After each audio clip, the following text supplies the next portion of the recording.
ఉమ్, యోహాను సువార్త 10వ అధ్యాయము 30వ వచనం నుంచి. ఉమ్, నేనును తండ్రియు ఏకమై ఉన్నామని వారితో చెప్పాను. ఉమ్, యూదులు ఆయనను కొట్టవలెనని మరలా రాళ్ళు చేత పట్టుకొనగా, ఉమ్, యేసు తండ్రి యొద్ద నుండి అనేకమైన మంచి క్రియలను మీకు చూపితిని, వాటిలో ఏ క్రియ నిమిత్తం నన్ను రాళ్లతో కొట్టుదురని వారిని అడిగాను. ఉమ్, అందుకు యూదులు, నీవు మనుషుడివై ఉండి దేవుడునని చెప్పుకొనుచున్నావు గనుక ఉమ్, దేవదూషణ చేసినందుక నిన్ను రాళ్లతో కొట్టుదుము గాని మంచి క్రియ చేసినందుకు కాదని ఆయనతో చెప్పిరి. ఉమ్, అన్న, ఇక్కడ ప్రశ్న ఏంటంటే, ఉమ్, ప్రభువైన యేసుక్రీస్తు వారు మాట్లాడుతూ నేను తండ్రి ఏకమై ఉన్నామని చెప్తున్నాడు.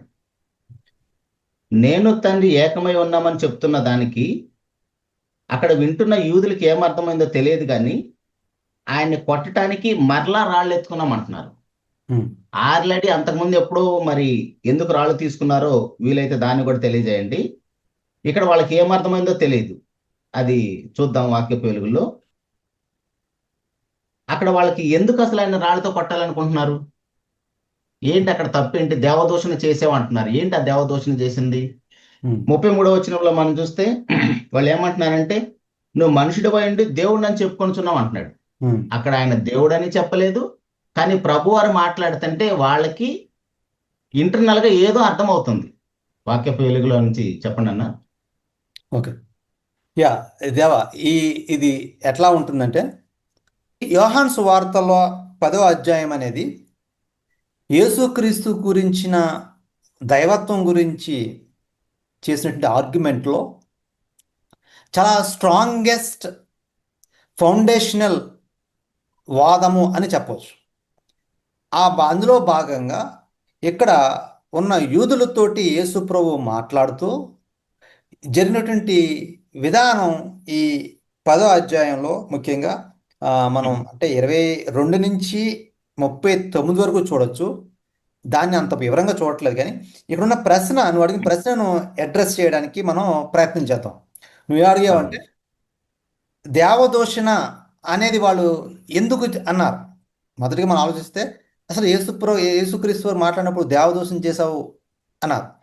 అక్కడ ఏం దేవదూషణ చేశాడు, ఏమని దూషించాడు అనేది మనం ఆలోచన చేస్తే అక్కడ ఏమన్నాడు, ఎందుకు దేవదూషణ చేస్తున్నారు, ఎందుకు నన్ను రాళ్ళతో కొడుతున్నారు అని యేసు అడిగితే అప్పుడు వాళ్ళు ఏమంటున్నారంటే, నువ్వు మనుషుని వేయండి దేవుడు అని చెప్పుకుంటున్నావు, అందుకే మీరు రాళ్ళతో కొడతాం అంటున్నారు.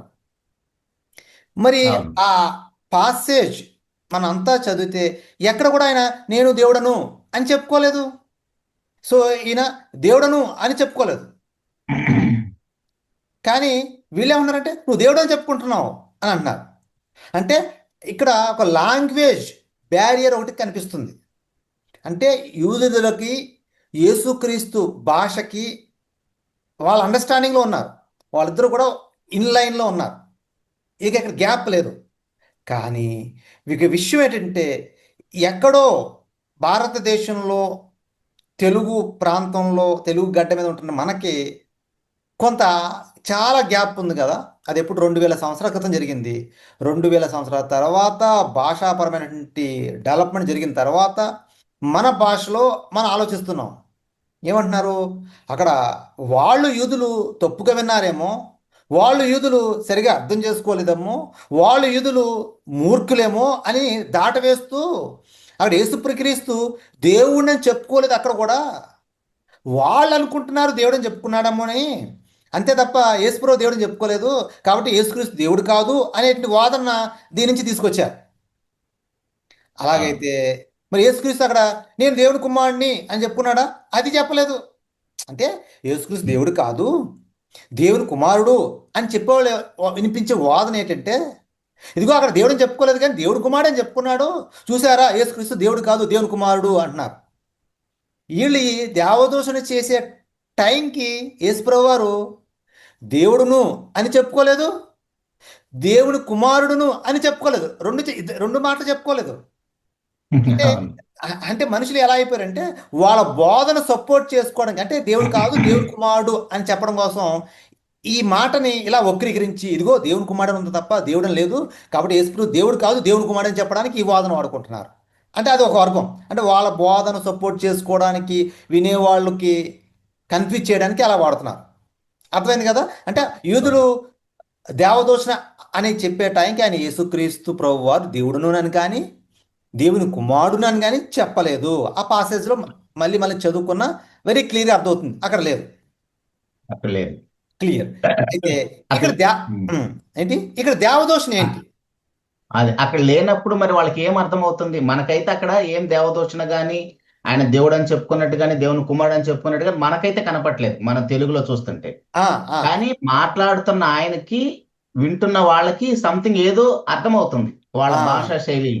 రైట్. ఇక్కడ మనం ఏం చేస్తాం, ఇక్కడ మనం దీన్ని ఏమంటారంటే మనము ఎప్పుడు కూడా బైబిల్ని అర్థం చేసుకునే విధానంలో ఎలా ఉండాలంటే అక్కడ లాంగ్వేజ్ స్టైల్ ఏంటి, ఆడియన్స్ టైప్స్, ఎలాంటి ఆడియన్స్ ఉన్నారో, అక్కడ వినేవాళ్ళు ఎవరున్నారో, హిస్టారికల్ కాంటెక్స్ట్ ఏంటి, కల్చరల్ కాంటెక్స్ట్ ఏంటి, ఇవన్నీ ఆలోచించాలి. ఇవేమీ తెలియకుండా ఒక అక్షరాలు తెల్ల కాగితమే ఉండి అక్షరాలు చదువుకుంటూ వెళ్ళిపోతూ మన భావంతో లేదా మైండ్లో కొన్ని ఉన్న బోధలతోటి దాన్ని డీకోడ్ చేసుకుంటూ విభజించుకుంటూ వెళ్ళిపోతే అది మనకు అర్థం కాదు. అక్కడ ఎవరితో మాట్లాడుతున్నారు? టూ టైప్ ఆఫ్ పీపుల్ ఉన్నారు. ఒకటి యేసుప్రభు ఉన్నారు, రెండు యూదులు ఉన్నారు. యూదుల భాష పరమైనటువంటి స్టైల్ మనకు తెలియాలి. అంటే వాళ్ళకి అక్కడ కల్చరల్ కాంటెక్స్ట్ అర్థం కావాలి, అక్కడ టెక్స్చువల్ కాంటెక్స్ట్ అర్థం కావాలి, హిస్టారికల్ కాంటెక్స్ట్ కూడా తెలియాలి. ఇవన్నీ మనసులో పెట్టుకుని ఆలోచిస్తే అక్కడున్న వాక్య భాగం మనకు అర్థమవుతుంది.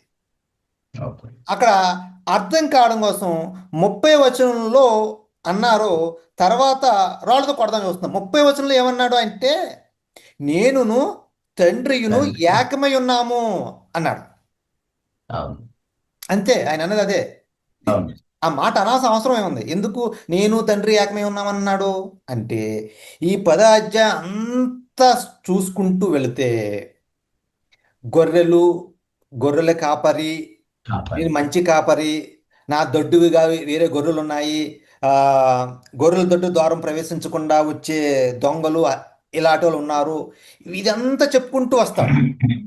ఇదంతా కూడా యెహెజ్కేలు గ్రంథము 34 అధ్యాయంలో ఉన్నటువంటి భావార్థాన్ని అంతటను తీసుకొచ్చి మనసులో పెట్టుకుని ఈ 10 అధ్యాయాన్ని చదివితే చక్కగా అర్థమవుతుంది. విన్నవాళ్ళు అలా చేయండి.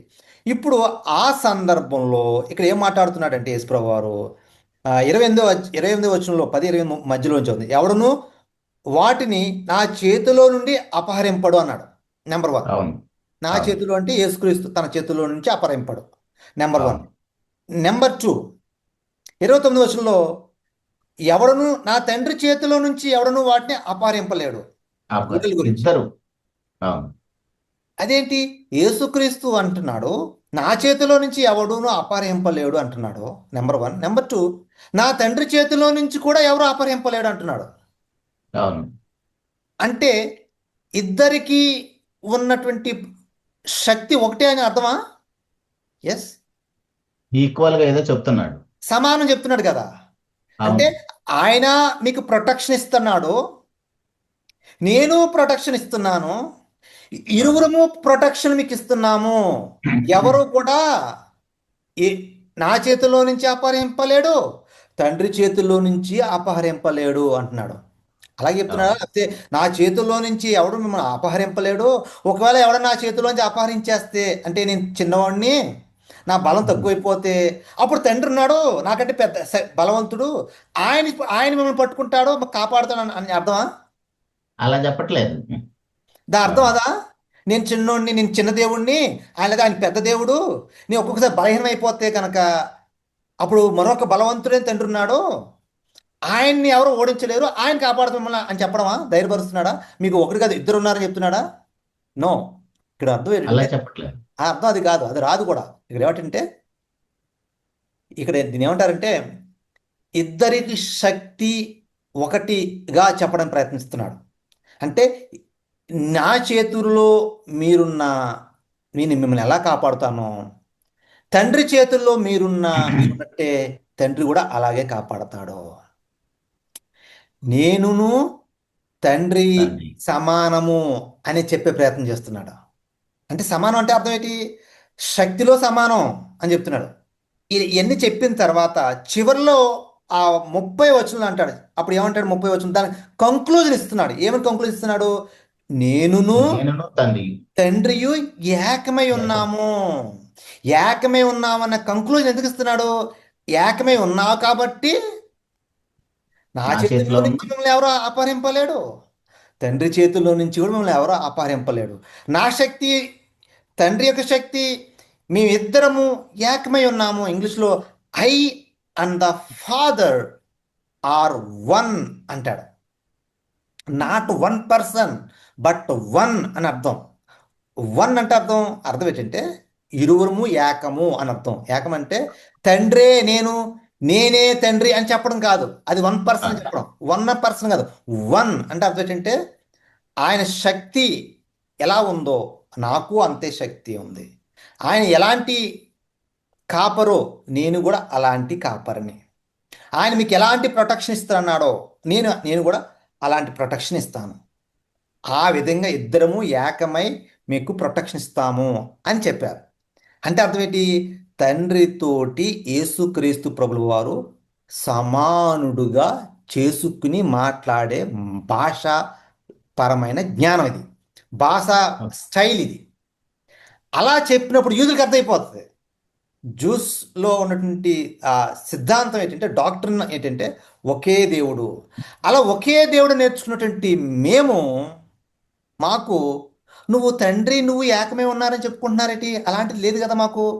మేము మీ దేవుడు నేను తప్ప ఎవ్వరూ ఉండకూడదు, ఎవ్వరూ లేరు ఆయన చెప్పినప్పుడు నువ్వేంటి మోనోథిస్టిక్ ఫెయిత్కి వ్యతిరేకంగా చెప్తున్నట్టు ఉంది అన్నట్టుగా వాళ్ళు. నువ్వెలా కుదురుతావు? నో, నువ్వు దేవదోషం చేస్తున్నావు అంటే నువ్వు దేవుడితో సమానంగా చేసుకుంటున్నావు, నువ్వు కూడా దేవుడిగా చెప్పుకుంటున్నావు, మాకు నువ్వు దేవుడు ఎలా అవుతావు? నువ్వు దేవదోషం చేస్తున్నావు అయితే అన్నారు. సో భాష అర్థమవుతుందా?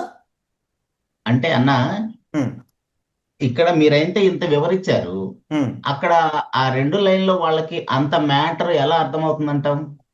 ఆ, ఎలా అర్థమవుతుందంటే యూదుల యొక్క లాంగ్వేజ్ ఎలా ఉమ్. ఉంటుందంటే, that is a good question. ఎందుకంటే ఇప్పుడు మనం అందరం చాలామంది ఎలా ఆలోచిస్తున్నారంటే, ఎక్కడైనా యేసుప్రభు వారు నేను దేవుణ్ణి అని చెప్పుకున్నారా? చూపించండి, ఒక్కొక్కరికి ఒక్కొక్క లక్ష రూపాయలు ఇస్తామని కొంతమంది మూర్ఖులు బయలుదేరారు.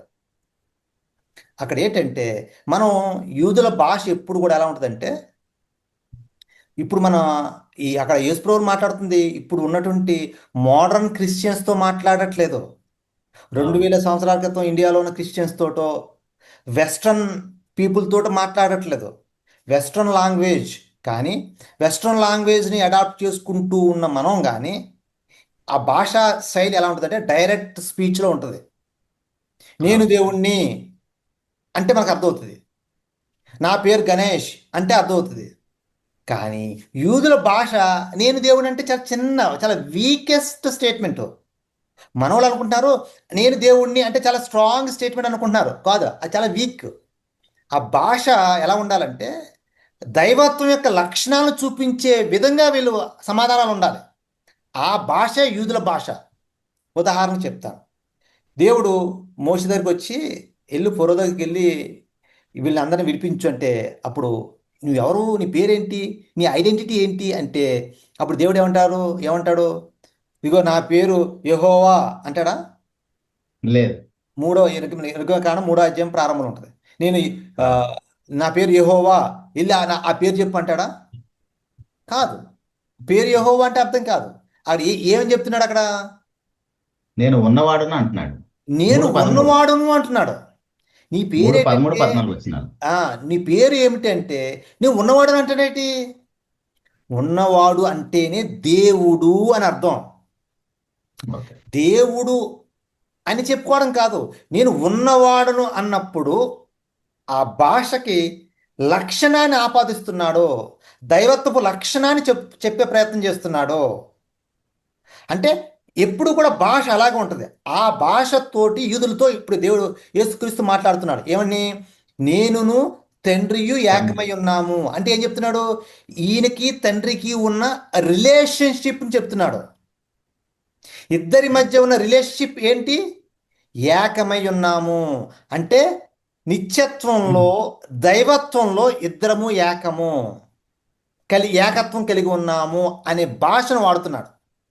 ఆ భాష పరిజ్ఞానాన్ని, భాషాపరమైనటువంటి స్టైల్లో వాళ్ళకి సమాధానం చెప్తాడు. అందుకే ఎప్పుడు కూడా యేసుప్రభు డైరెక్ట్ ఆన్సర్ చెప్పడం అనిపిస్తుంది మనకి. కానీ వాళ్ళకి అర్థమయ్యే భాష అది డైరెక్టే. అది మనకి డైరెక్ట్ కాదు, మనకి ఇండైరెక్ట్గా ఉంటుంది, వాళ్ళకి అది మన డైరెక్ట్. తె మన తెలుగులో వస్తున్న ప్రశ్నలు కూడా అదే. అలాగున్నాయి. యేసు ఎందుకంటే ప్రభు ఎక్కడైనా తన నోటితో నేను దేవుడిని చెప్పుకున్నాడా అని అడుగుతున్నారు. ఇప్పుడు మీరు నో. చెప్తుంది ఏంటి? తన నోటితో చెప్పుకోవాల్సిన అవసరం లేదు, ఆ దైవ యొక్క లక్షణాలు, క్రియలు ఆ భాషలో అర్థమవుతాయని అంటున్నారు. ఆ, ఎందుకంటే ఇన్ కేస్ యేసుక్రీస్తు ప్రభు వారు వచ్చి నేను దేవుడిని అని చెప్పుకున్నారు అనుకో, అది ఎగెనెస్ట్ జూవిష్, యూదుల విశ్వాసానికి వ్యతిరేకం. ఎందుకు? యూదుల విశ్వాసం ఏంటి? నేను తప్ప దేవుడు ఇంకోటి ఎవడు ఉండకూడదు అంటారు. అనేది వాళ్ళకి మొట్టమొదటి కోర్ ప్రిన్సిపల్. ఇప్పుడు యేసు ప్రభు వారు వచ్చి నేను దేవుడిని అన్నాడు అనుకో, డైరెక్ట్గా ఆయన్ని చంపేయడానికి అధికారం ఉంది. మా దేవుడు ఎవరో మాకు తెలుసు, నువ్వు వచ్చి నేను దేవుడు అంటున్నావు అంటే అర్థం ఏంటి? నువ్వు పాలిథిస్టిక్, అంటే బహుదేవత ఆరాధన నువ్వు సపోర్ట్ చేస్తున్నావు. అంటే నువ్వు ఇంకో దేవుడువా? అంటే దేవుళ్ళో మాకు ఇద్దరు ముగ్గురు దేవుళ్ళు లేరు, ఒకడే దేవుడు అనేది కోర్ ప్రిన్సిపల్. యేసుప్రభు ఎలా సమాధానం చెప్పాలి? ఆ కోర్ ప్రిన్సిపల్కి నిలబడుతూ ఆ బౌండరీస్లో ఉంటూ సమాధానం చెప్పాలి. అదర్వైజ్ నేను దేవుడిని చెప్పుకుంటే అది వ్యతిరేకమైపోద్ది, ఇది వ్యతిరేకమైపోద్ది, మొత్తం రెండు కలిసి విడిపోతాయి. కానీ ఈ లోపల ఏం చెప్పాలి? నెమ్మది నెమ్మదిగా తను రివీల్ చేసుకుంటూ, దాన్ని ఏమంటారంటే బైబిల్లో ప్రోగ్రెస్ రెవల్యూషన్ అంటారు. అంటే తనను గురించి తాను నెమ్మదిగా, క్లియర్గా, స్పష్టముగా ప్రత్యక్షపరుచుకుంటూ, బహిర్గతం చేసుకుంటూ వెళ్ళాలి నెమ్మదిగా. ఈ లోపల ఏం చేయాలి? శిష్యులు తయారు చేయాలి, బోధను తయారు చేయాలి, తన గురించి చెప్పాలి, ట్రైనింగ్ చేయాలి, క్రియలు చూపించాలి, అద్భుతాలు సూచక్రియలు చేయాలి. ఇవన్నీ చేసిన తర్వాత గడియ వచ్చినప్పుడు అప్పుడు తను ఎవరో క్లియర్గా ఓపెన్ చేయాలి. అర్థమైంది ఇప్పుడు సీక్వెన్సు? అని మొదటి నుంచి అంటాడు, నా గడి ఇంకా రాలేదు, నా గడి ఇంకా రాలేదు అంటాడు. చూస్తే తర్వాత ఇదిగో గడియ వచ్చి ఉన్నది, పదండి ఇంకా వెళ్దాం అంటాడు. సో అంటే అంత మెచ్యూర్డ్గా వాక్యాన్ని మనం ఆలోచిస్తే అర్థమవుతుంది. సో వాళ్ళ భాషలో అప్పుడు ఏం చెప్తున్నాడు? నేను తండ్రి ఏకమై ఉన్నాము అని అంటే అర్థం ఏంటంటే నేను దేవుణ్ణి అని చెప్పుకుంటున్నట్లే. తండ్రితో ఎవరు ఏకమై ఉంటారు? దేవుడే ఏకమై ఉంటాడు. ఇంకో there is no second person ఎవరో తండ్రితో ఏకమై ఉండడానికి లేరు. There is no one equal to be God. అందుకు వీళ్ళు ఏమంటున్నారు? ఇదిగో నువ్వు దేవదోషం చేశావు అని అంటున్నారు. వెంటనే రాళ్ళు చేత పట్టుకుంటున్నారు. ఇక్కడ రాళ్ళు చేత పట్టుకున్నారు. ఇక్కడ ఇంకో ఆలోచన చేద్దాం. అక్కడ ఏముంటుందంటే మరలా అని ఉంది పదం చూడు. అక్కడ నువ్వు అడిగావు కదా, మరలా రాళ్ళు చేత పట్టుకొనగా. మరలా ఎందుకు మరలా అంటే సెకండ్ టైం అవుతుంది కదా, అంటే ఒకటి కంటే ఎక్కువ అవుతుంది. అంటే ఇప్పుడు రాళ్ళు ఎందుకు పట్టుకున్నారు? దేవదోషం చేసినందుకు కదా. అవును. ఇంతకుముందు ఎక్కడ పట్టుకున్నారు? అది కూడా చూద్దామా? ఇంతకుముందు అంటే 8వ అధ్యాయము 59, 58, 59 చదువు. యేసు అబ్రహాము పుట్టక మునిపే నేను ఉన్నానని మీతో నిశ్చయముగా చెప్పుచున్నానని, కాబట్టి వారు ఆయన మీద రుబుట్టకు రాళ్ళు ఎత్తిరి గాని యేసు దాగి దేవాలయం నుండి బయటికి వెళ్ళిపోయాను. ఇక్కడెందుకు మళ్ళీ రాళ్ళు తీసుకొని కొట్టే అంత నేరం ఏముంది? అబ్రహాం పుట్టక ముందు నేను ఉన్నా అన్నాడు కదా. ఉన్నాను అన్నాడు, అంతే కదా. నేను ఉన్నా అంటే వాళ్ళకి ఏదో అర్థమవుతుంది. అదే ఇప్పుడు నీకు అర్థమైపోవాలి. ఇప్పుడు మనం యూదుల లాంగ్వేజ్లోకి వెళ్ళిపోవాలి, మన లాంగ్వేజ్లో ఉండకూడదు. ఈ షిఫ్ట్, టేక్ ఏ షిఫ్ట్. పూర్తిగా నువ్వు వాళ్ళ కల్చర్లోకి, వాళ్ళ కాలంలోకి, వాళ్ళ భాషలోకి వెళ్ళిపోవాలి. అప్పుడు నీకు అర్థమవుతుంది. నువ్వు ఇక్కడ కూర్చుని నువ్వు నీ భాషలో, నీ తెలుగు భాషలో ఆలోచిస్తే నీకు అర్థం కాదు. అదేం తప్పులేదు అనిపిస్తుంది. అందులో తప్పే ఉంది అనిపిస్తుంది. ఇప్పుడు మొదట చెప్పాను కదా, అక్కడ ఏమన్నాడు? అబ్రహాము పుట్టక మునిపే నేను ఉన్నాను అన్నాడు. దాని ఇంగ్లీష్లో ఏమంటారంటే before Abraham was I'm. I'm అంటే ఏంటి? నిర్గమకాండం 3:14 అదే ఐయామ్. సో అక్కడికి ఇక్కడ ఏంటి అర్థం ఏంటి? ఆ భాష ఈ భాష ఏంటి? డైరెక్ట్ లాంగ్వేజ్ కాదు, యూదుల భాష. అంటే నేను ఉన్నవాడను అని అర్థం. ఐయామ్ అని పదం ఎప్పుడు వాడతారంటే ఉన్నవాడు ఎప్పుడు ఉన్నవాడు? అప్పుడు ఉన్నవాడనే, ఇప్పుడు ఉన్నవాడనే, భవిష్యత్తులో కూడా ఉన్నవాడనే అన్నప్పుడు వాడే పదమే అయాం. మోషే అడిగాడు, నీ పేరేంటి? నేను ఉన్నవాడను అని అక్కడ అన్నాడు. దాన్నే హిబ్రూ భాషలో యహ్ వే అని అంటారు. యేసుప్రభుడు ఇక్కడ ఏమన్నారు? అబ్రహాం పుట్టక మునిపే యహ్ వే అన్నాడు, అంటే నేను ఉన్నవాడును అన్నాడు. అంటే మళ్ళీ అర్థం ఏంటి అక్కడ? నేను దేవుడును అని చెప్పుకుంటున్నాడు. డైరెక్ట్ చెప్పట్లేదు, దానికంటే స్ట్రాంగెస్ట్ స్టేట్మెంట్ చేస్తున్నాడు. ఓకే. దేవుడితో సమానుడుగా చేసుకుంటున్నాడు. అప్పుడు ఏం చేయాలి? అప్పుడు వీళ్ళ యొక్క నియమం ప్రకారం వాళ్ళ దేవుడితో ఎవరైనా సమానంగా చేసుకున్నా, ఎవరైనా నేను దేవుడిని చెప్పుకున్నా రాళ్ళిచ్చి కొట్టాలి. దట్ ఈస్ దేవదూషణ. లీగల్గా ధర్మశాస్త్ర ప్రకారం అది చేయొచ్చు. అవును. అంటే మనుషులు చెప్పుకుంటే, సాక్షాత్తు దేవుడే వీళ్ళతో ఉన్నప్పుడు అది చేయొచ్చా? అర్థమా? కాదు. అది ఎవరికి అర్థం వర్తిస్తుంది? మనుషులకు వర్తించేది. ఇది 59వ అవును. వచనంలో మొదటి ఇన్స్టాన్స్, రాళ్ళతో కొట్టడానికి అవును. ప్రయత్నించడం. తర్వాత 31వది రాళ్ళతో కొట్టడం. 31. అవును. ఇంకోటి కూడా చూపిస్తాను. 5:18 కూడా చదువు. ఇదే యోహాను సువార్త 5:18. మళ్ళీ అక్కడ కూడా ఏం జరిగిందో చూపిస్తాను నీకు, ఎంత బాగుంటుందో. 5:18. ఆయన విశ్రాంతి దిన ఆచారము మీరుట మాత్రమే గాక, దేవుడు తన సొంత తండ్రి అని చెప్పి తన్ను దేవునితో సమానుగా చేసుకును గనుక ఇందు నిమిత్తం యూదులు ఆయనను చంపవాలని మరి ఎక్కువగా ప్రయత్నం చేసిరి. ఆ, ఇప్పుడు ఇక్కడ కూడా చంపడానికి చూశారు. అంటే రాళ్ళు రాళ్ళు చేత పట్టుకోవడం అర్థం ఏంటి? చంపడానికి. తన సొంత తండ్రి అని చెప్పాడు ఇక్కడ. ఇక్కడ ఏమన్నాడో ఇక్కడ చూడు, ఇక్కడ ఏమన్నాడో, ఇక్కడ ఈ 18 వచనం చదివితే ఇక్కడ ఎవరు మాట్లాడుతున్నారో చాలా మందికి తెలీదు. అక్కడ ఏమంటారు? అక్కడ యూదులు సరిగ్గా వినలేదు, యూదులు మూర్ఖులు, యూదులు చెవిటి వాళ్ళు, మతోన్మాదులు వాళ్ళు, అందుకు యేసుప్రభు దేవుని కుమారుడు అంటుంటే దేవుడని వాళ్ళకి నిలబడింది. తప్పు వాళ్ళ తప్ప యేసుక్రీస్తు కాదు అంటున్నారు. అంటే వాళ్ళ బోధన సపోర్ట్ చేసుకోవడానికి 18 వచనంలో ఎవరు మాట్లాడుతున్నారు? యోహాన్ గారు మాట్లాడుతున్నారు. గ్రంథకర్త మాట్లాడుతున్నాడు, యూదులు మాట్లాడట్లేదు. గ్రంథకర్త పరిశుద్ధాత్మ పూర్ణుడై ఆ వ్యాఖ్యానం చేస్తున్నాడు. ఏమంటున్నాడు? ఆయన తన సొంత తండ్రి అని చెప్పి కామా ఏమంటున్నాడట? తన్ను దేవునితో తన దేవునితో సమానుగా చేసుకునేను. ఇంకేం కావాలి? యేసుక్రీస్తు ఎవరు ఇప్పుడు? చిన్న దేవుడా, పెద్ద దేవుడా? ఈక్వల్లా? చిన్న పెద్ద లేదు, ఈక్వల్. యోహాన్ గారు చెప్తున్నాడు, తండ్రి అని చెప్పి తన్ను దేవునితో సమానునిగా చేసుకునేను అని యోహాన్ గారు కన్ఫర్మ్ చేస్తున్నారు. గనుక యూదులు ఆయన్ను చంపాలని చూస్తున్నారు. చూసావా? అంటే తండ్రితో సమానంగా చేసుకునే భాష ఏది వాడినా వాళ్ళకి క్లియర్గా అర్థమైపోద్ది. వెరీ క్లియర్, అర్థమవుతుంది. క్రిస్టల్ క్లియర్ అంతే వాళ్ళకి. నా సొంత తండ్రి అంటే ఇప్పుడు కొద్దిమంది మూర్ఖులు అజ్ఞానులు ఏమంటారంటే, సొంత తండ్రి అంటే చూడు కన్న తండ్రి, పెంచుకున్న తండ్రిని ఎవరన్నా సొంత తండ్రి అంటారా? జ్ఞానం లోకంలోకి వెళ్ళకూడదు. బైబిల్ జ్ఞానాన్ని లోకి వెళ్ళి ఆ బైబిల్ జ్ఞానంలో ఎవరితో మాట్లాడుతున్నారో యూదుల జ్ఞానంలోనికి, యూదుల భాషలోకి వెళ్ళాలి. దానికి బదులు ఎక్కడికో పోతున్నారు, పప్పులో కోలేస్తున్నారో, అపహాస్యం పాలైపోతున్నారు. అర్థమైందా ఎందుకు అపార్థం చేసుకుంటున్నారో? బైబిల్ని ఇలా ఎడగొట్టుకోవాలి. కాబట్టి యోహాన్ గారు చెప్తున్నారు, సొంత తండ్రి అని చెప్పినా, ఉన్నవాడని చెప్పినా, ఏకమై ఉన్నామని చెప్పినా అంతా ఒకటే అర్థమవుతుంది వాళ్ళకి. చూసా, వీటన్నిటికీ కారణం ఒకటే అర్థం ఏంటంటే దేవుడితో సమానం, దేవుడినని చెప్పుకోవడము అని అర్థం. అంతే. నీకు ఒకటి చూపిస్తాను. ఇదే నువ్వు అన్నావు కదా, ఇదే మాటలో అదే 10వ అధ్యాయంలో చూడు, ఇంకా స్ట్రాంగెస్ట్ స్టేట్మెంట్ చూపిస్తాను. 38.